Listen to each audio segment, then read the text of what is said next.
अब अगला कंसेप्ट है oceanic acidification.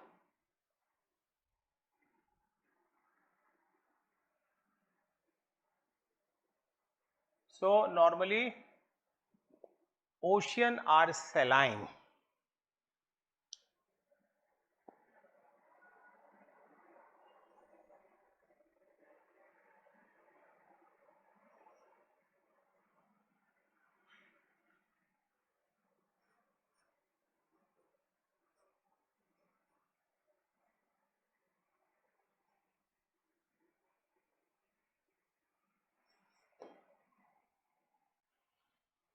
Any liquid can show the character of neutrality, that is neutral.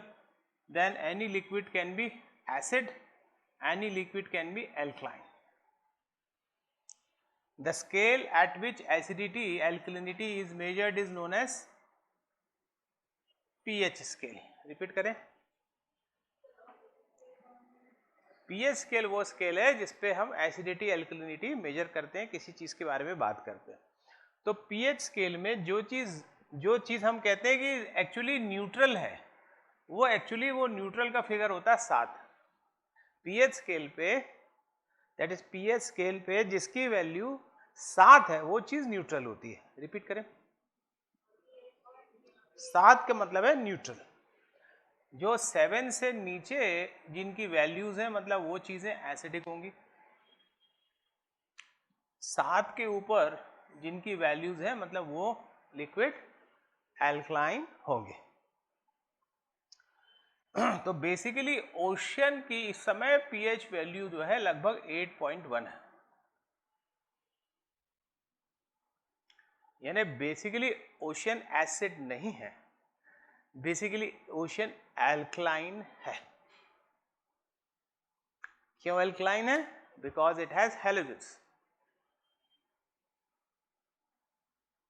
क्योंकि इसमें क्लोरीन फ्लोरीन इस तरह की चीजें हैं। नमक है, नमक मतलब NaCl, इतनी चीज clear.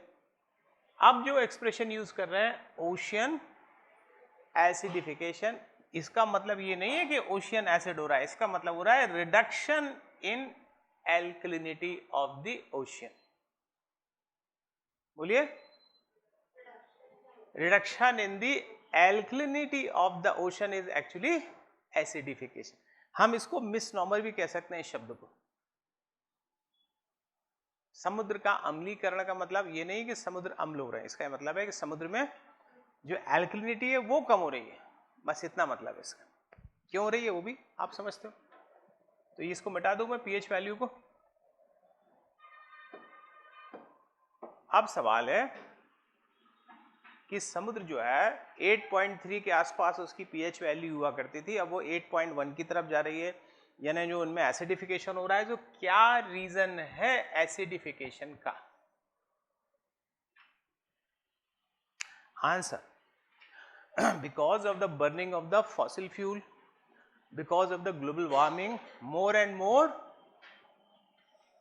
carbon dioxide is released and that CO2 is sunk by the ocean water.